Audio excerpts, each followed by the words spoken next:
Before we get started, could you quickly do an introduction of yourself?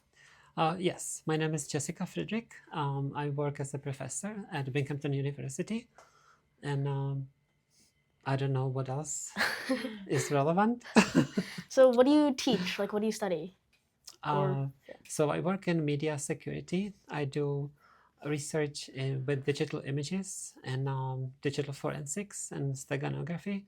Steganography is covert communication where you hide data, messages in digital images. That seems really cool. It is cool. I've been doing it for a long time. Wow, okay. Yeah, it is cool. We develop techniques for data hiding and also for finding that something is hidden in the images. While doing some research on you, I found that it was very difficult for you to acquire your first Rubik's Cube. Could you tell us a little bit more about that? Yeah, so this was back in 1981 or 1980s, basically, socialistic Czechoslovakia. So the market economy doesn't work. There's no market economy. The cube was being sold in all Western countries, but you couldn't buy it in Czechoslovakia. You could buy it in Hungary, and it was still difficult, but not in Czechoslovakia. So it took me a while to just get hold of my own cube, basically. Sometimes the toilet paper would be missing, so that was quite inconvenient. Yes, so it was difficult to buy a lot of things. Like you couldn't buy a telescope if you were into astronomy. There was no such thing. You would have to somehow bring it from abroad. Okay, so before you got your first Rubik's Cube, I saw that you had actually started like learning how to solve it. Could you tell us a little bit about that and the method as well? Like, was it related to Yeah, modern methods? there was really no method yet. I would use like a square paper, with little squares, and I would be like drawing pictures, what happens to the little cubies as you do certain moves. And that was really hard to do because you can't really go too far with this. So I don't think I developed any system this way, but it was the early toying with the group on the cube, what's happening when you start twisting. Yeah, it's very hard to like visualize like after a couple moves, like what happens. Yeah. So from my understanding, what sparked like the idea of the CFOP method was when your classmate Ludek Marek, Yeah. Okay. Ludek Marek. He pointed out that there is this T case Yes. that you could just solve like that. Just solving the edges would solve the rest of the OLL. Yes. If he had not pointed that out, do you think you would have come to the same conclusion and started developing the CFOP method, or should we be like thanking him for this method instead? Well, we don't live in a vacuum, right? So we get inputs from others, and whether we take them or leave them, it's up to us. The famous Isaac Newton got hit by an apple, and and that led to something wonderful, right? Not everybody being hit by an apple gets that, but yes. So it was key. We should thank him definitely. I was already thinking about switching the faces because we were basically orienting the edges, permuting the edges, and then orienting corners, permuting corners. And there would be an incentive in switching the middle too, so that you orient edges, orient corners, and then you permute edges, permute corners, because suddenly you could do it in one move. Yeah, because they were like more jointed together. Yeah, and they are easier to recognize. Someone could say you could also orient edges and permute edges at the same time, but it's much harder to see when the entropy of the cube is still large. Yeah. It's harder to see what really is the situation. For just recognition, just looking at the yellows or whatever the cover of the last layer was, it was like an instant. You didn't need to inspect for long, and that was crucial. So it was essential that he mentioned it, and it prompted me to really investigate, well, what if we switch those two and do the orientation in one? How many algorithms would I need? How do I find them? How do I find the permutation algorithms and all that? So there was a long way to the system after this observation. Like, because with this method, it was cool when you got it, like the yellow side solved, but it served no purpose. It served no purpose, exactly, because you would mess it up again when you move the edges. Yeah. I think a lot of people thought about that. You were just one to execute on it. Yeah, exactly. So when you began developing algorithms, you mentioned that you would combine two algorithms when you like encountered a case that you didn't know. Yes. So for example, let's say that you have permutations. Yeah. And you would have like the G permutation, which is a free cycle of corners and edges. So if you didn't have a good G algorithm, you could just do the two of them. Yeah. The same with, for example, orienting all of the QBs when you have to flip all the corners and flip all the edges and twist all the corners.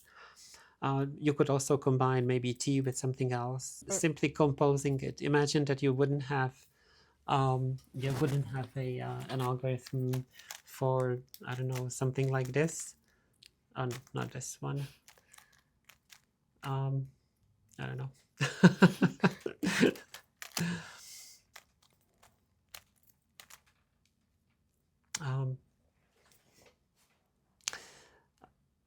We have to redo this. Sure. Did you have any like other ways of trying to find more efficient algorithms, or was this like your sole main method? So during the back all days, cubes were kind of stiff, and when they twisted easily, they had a tendency to disintegrate on you and fall apart. Yeah. So we couldn't really use the finger pushing style of today, which allows so much more. So we basically counted the moves, the face moves, and whatever was shorter in face moves was better. This is not true today, right? Yeah. By a long shot. Mm-hmm. So we would basically look for algorithms that were the shortest, and you would develop them either using commutator principle. Some of them can be done this way, using the A inverse, B inverse, the commutator. Basically, you could do that. Like the 3 cycles have that structure. Yeah. But a lot of the orientation ones are not commutators. None of them basically is. So you would do trial and error, basically. You would remove a corner pair and put it back differently, and then you would note what happened.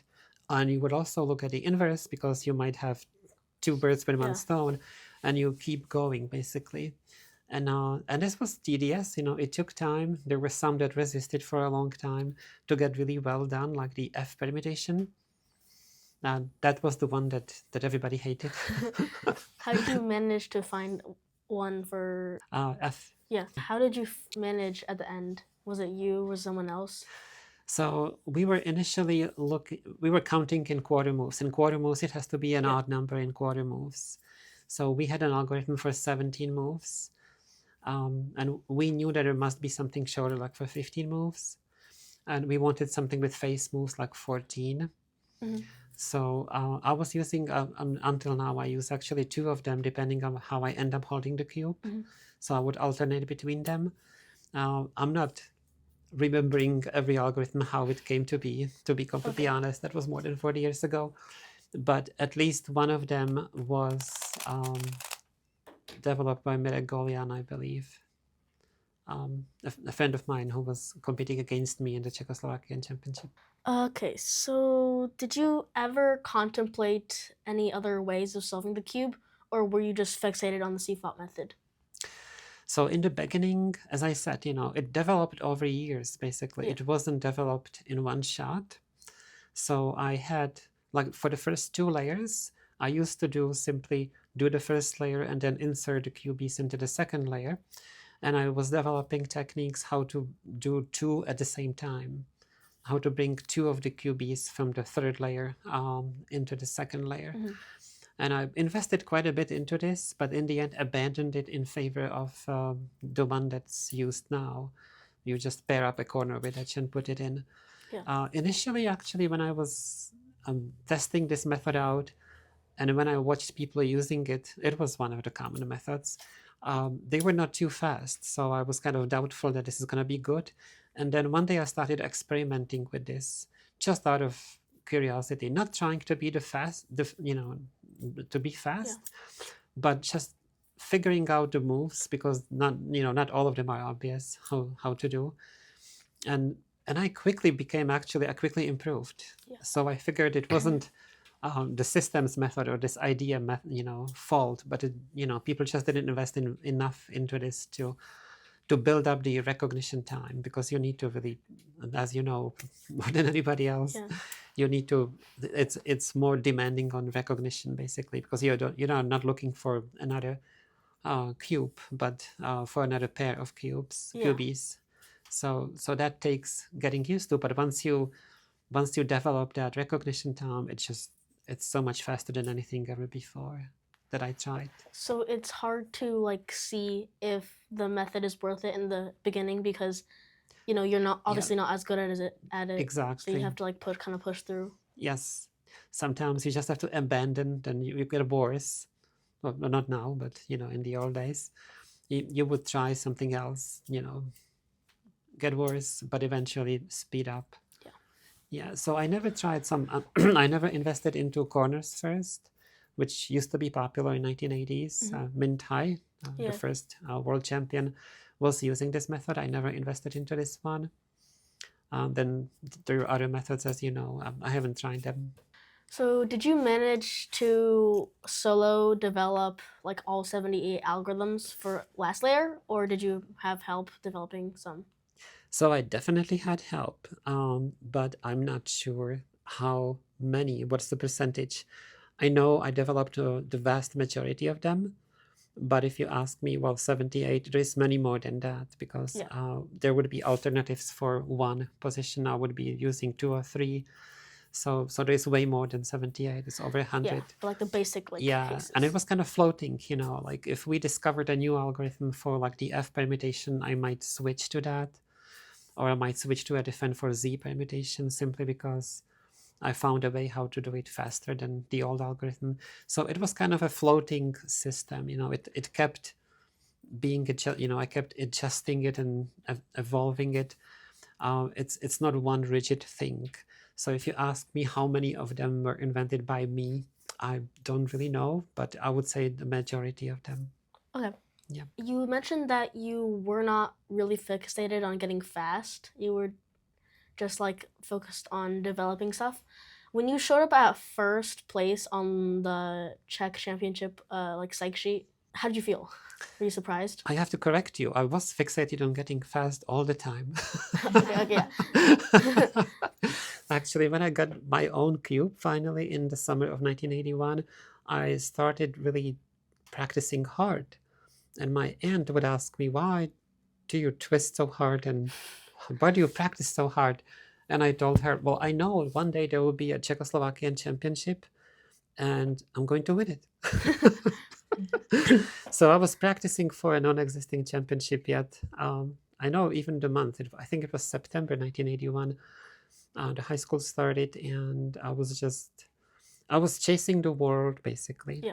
I was looking at, like newspaper clips, articles, and how somebody in Germany or somebody in the US, did it in this many seconds. And I'm like, I need to really improve.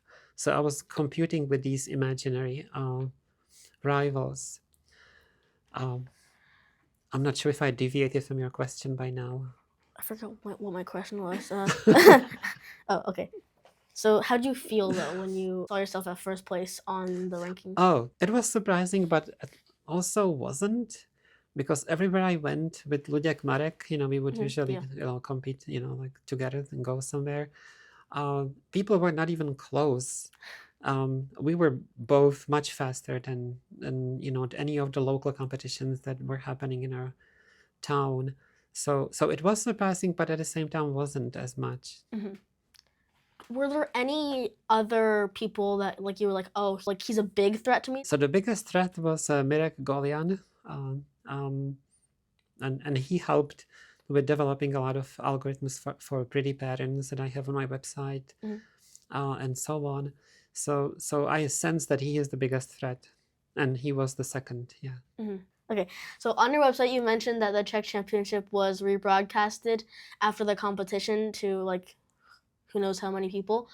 Was this your first time on like television like this? Yes, it was my first. The cameras were kind of hidden, and there were not too many people in the room. So it wasn't that scary, I would say. there's just a lens. So Yeah, so like yeah, it. it's a piece of glass. Yeah. Yeah. How much do you think the development of the Kosiyama's algorithm had on the development of your algorithms, like optimization wise? I think it had a big influence.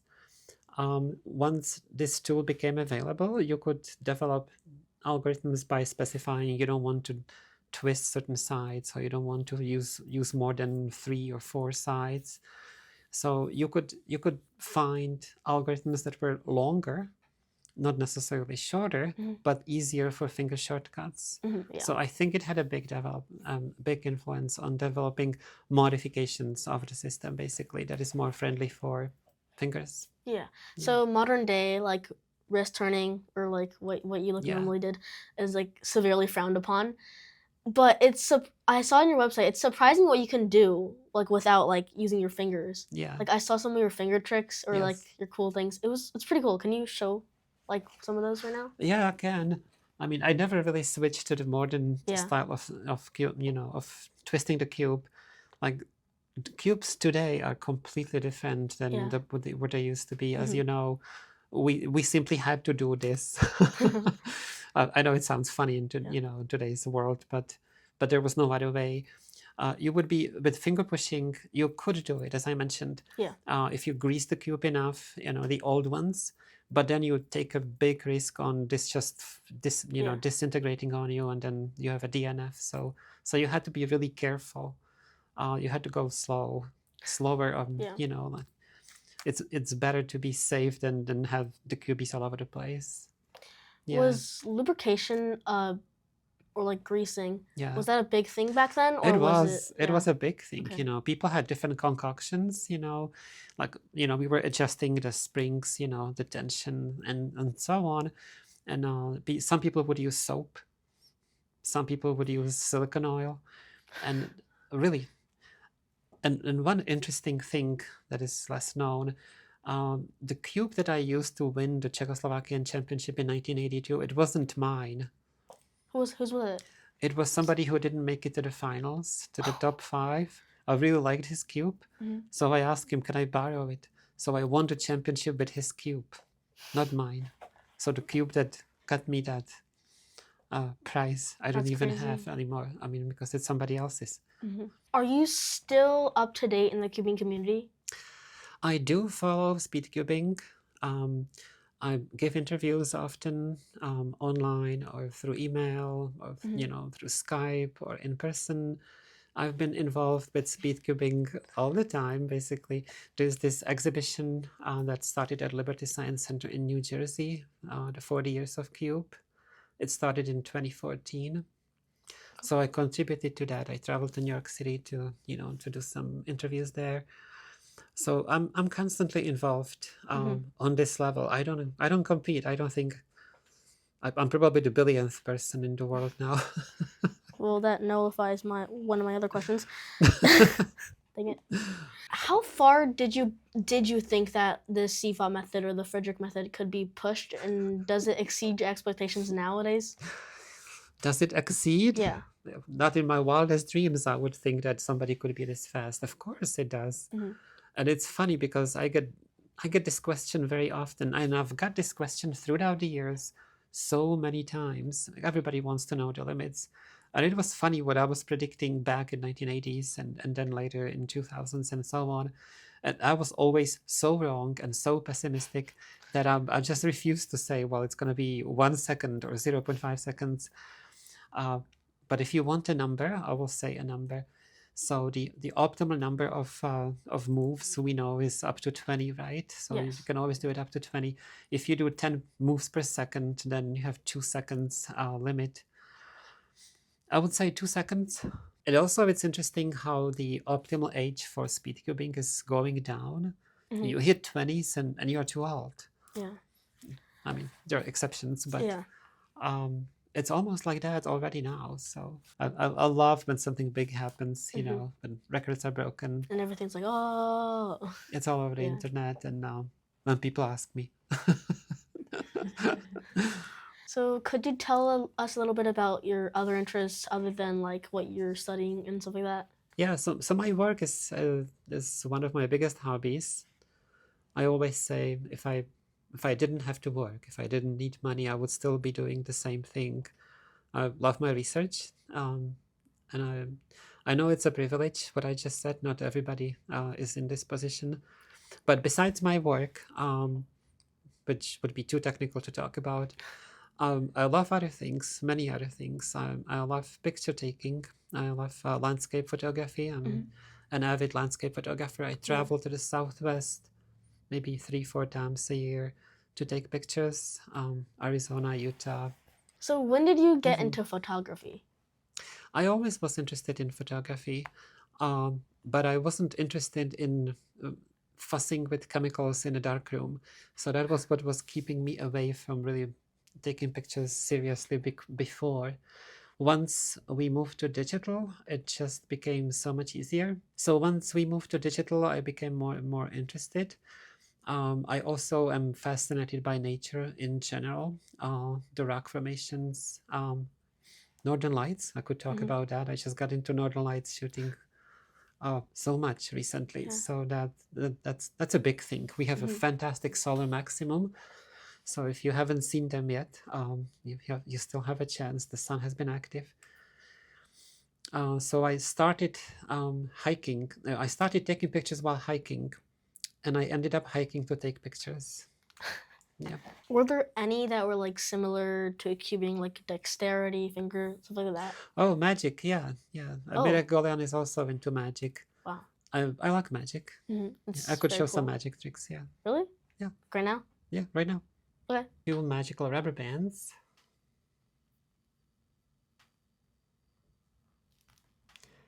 They penetrate each other like this.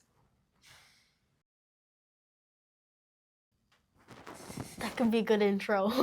Is a good intro. Yeah. So I like magic, like with dexterity. Yeah, magic. Yeah, magic is pretty cool.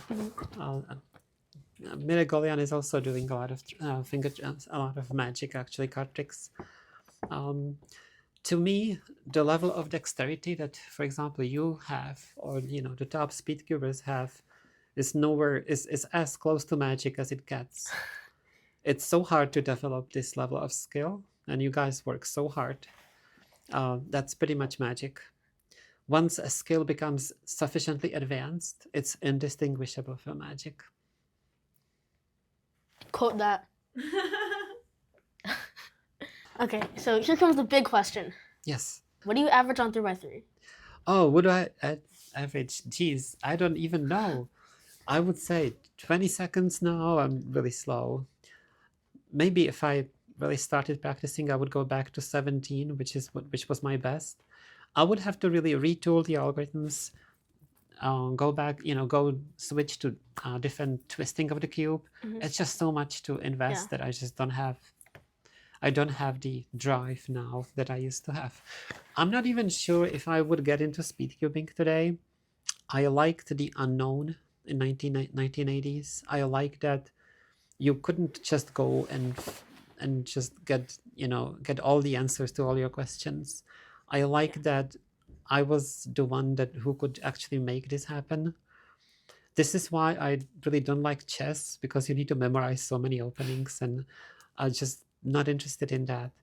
But this was brand new. You could write your own history basically when the cube was invented, and this was the biggest attraction for me. That it was like a challenge. Nobody knew what to do. Everybody was developing their own techniques. That's what I thrived on. This is what really what powered me forward. The unknown, that you could be, it feels like you are the first one somewhere. And that's what I do in my research, researching a field, discovering new algorithms in my field. This is what I do in my research, basically. It feels like discovering a new planet or discovering a new continent or something, a place no one has ever been. When you discover that imaging sensors have fingerprints and you can use it for forensic applications, it's just, there's the same type of thrill. And the same goes with photography. You discover a new composition, new way to shoot a famous rock. It's the same kind of thrill. It's the discovery, the hunger to discover, to reveal something new to the world. That's a very powerful driving force. I think speed cubing today and speed cubing back then we're still very enjoyable sports, but for different reasons. Yes. Like back then, it was like pioneering a new thing. Yes. And now it's just like get fast, Yeah, but I'm sure that it's not just get fast. I'm sure that you have your own adjustments. Oh yeah.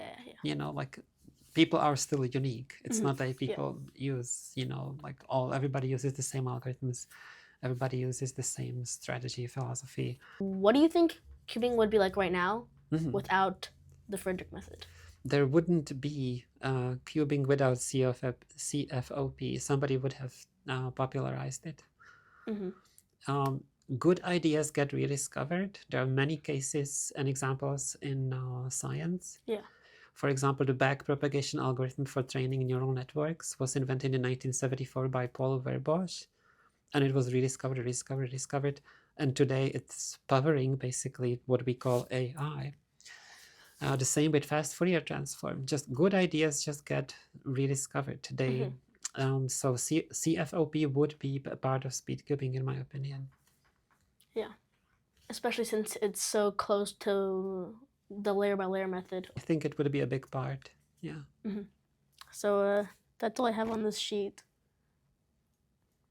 Well, So which one do you have? This is the Weilong V10.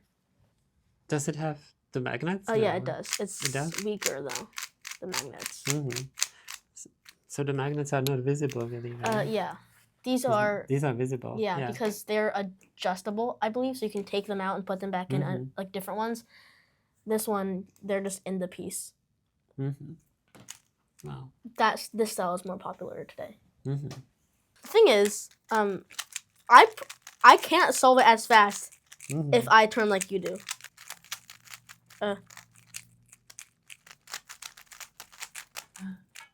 What is happening? This is weird. I just did.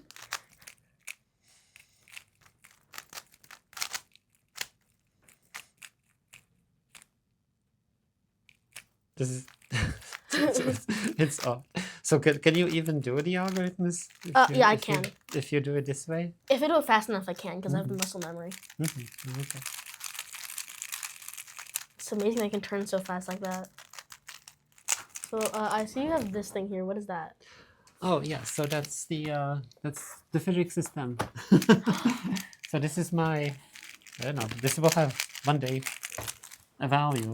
This is the original book that had everything in it. Oh wow. So back in 1980, I would establish this book. It's like a... And I would start putting in, like the early algorithms, basically. So it's like your commutator. Yeah, commutator. Yeah. And then... Wow.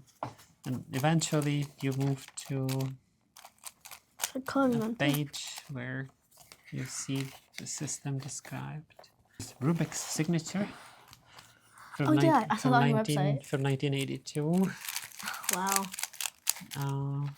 So this is what I did basically when I was looking at all the possibilities, and I put like the probabilities here too. With what probabilities they happen. How did you figure out the probabilities? Oh, based on symmetries, basically. The more symmetric it is, the more likely it's gonna come. So these are the orientations, and these are the permutations. And then I would, see, like I would have two of them here, one for 11 moves, one for 10. What is this notation? Oh, is it just normal? Like, what is P in H? Oh, so it's in Czech. So P is přední, which means front. Oh, okay. H is horní, which means, the top, or you. Okay. So it's in it's in this one. R is right. Yeah. Prava. Yeah, I don't even know. Yeah, so this is, where I would be putting all the algorithms, you see for different orientations, That's really cool. Also For this organized too. one, for this one, I would have 4 of them. You see. So. Can I see some of your algorithms and see like what they are? So you would. Yeah. So P, is front. H is U. So this one uses only three sides. Wait, what do the numbers mean? So R prime is this. Oh, then okay, yeah. P, H, P squared, H, P squared, H squared. Oh, that's just 2. Okay. P prime, H, R. So it's so. I mean, it's the inverse. So it doesn't do this. The inverse does this. R prime F U F2 U F2 U2 F prime U R. Whoa, that's weird. Yeah. So this one uses only 3 of them. Like algorithms today are just so complicated. You would never be able to. No one would ever be able to like find them by hand. Yeah. But yeah, we didn't have computers, so it wasn't that easy. It's pretty incredible. Yeah, you would just say, okay, let me put this one out and put it inside differently. What did you? Oh, I have an algorithm for this, and then the inverse solves the t. So that's how things were done basically. And then if you mess it up and put it back, you have a permutation algorithm. Oh yeah, because like that's like 3 birds with 1 stone. Yeah. So you would combine them, and if you deorient and orient back, you would have a permutation algorithm, right? So not necessarily the fastest one, but you would have one. So that's how they were discovered. Like Y perm is just this and this. And this is when the system was published in a magazine in Czech Republic. So this was the first official publication of the method. Wow. In 1983. Yeah. That's really cool. How did you feel when you found? Well, did you publish this, or did you ask the publisher to publish this, or did someone else? It was a popular demand after the competition in 1982. There was a demand for the system, so this magazine, which organized the competition, this magazine asked me if I would be willing to reveal it and share it, and I said sure, and we published it in it was a very popular magazine in Czechoslovakia back in 1983. Yeah. I have a question. Yes. So you mentioned a few times when you shared your handwritten notes that what could we do without computers? But now we do have computers. Yes. Do you see with the help of computer or AI, there is still room for improving the algorithm and push it to another level? I'm not sure how much today it is about algorithms. I think we already have all of them, or can have all of them. It's more about the cube technology itself that allows doing 15 moves per second. I mean, that's just unbelievable, or more. Yeah. So it's more about that, more about the dexterity and being able to see what's coming next. Basically, as Jeffrey said, like being able to figure out all four pairs and know about the orientation that's coming is just phenomenal. And, it's just one step away from knowing it all. And then, we are back to, being able to solve it in, let's say, 20, 30 moves. 15 per second, you are back at those 2 seconds that probably are possible for exceptional speed cubers. Yeah.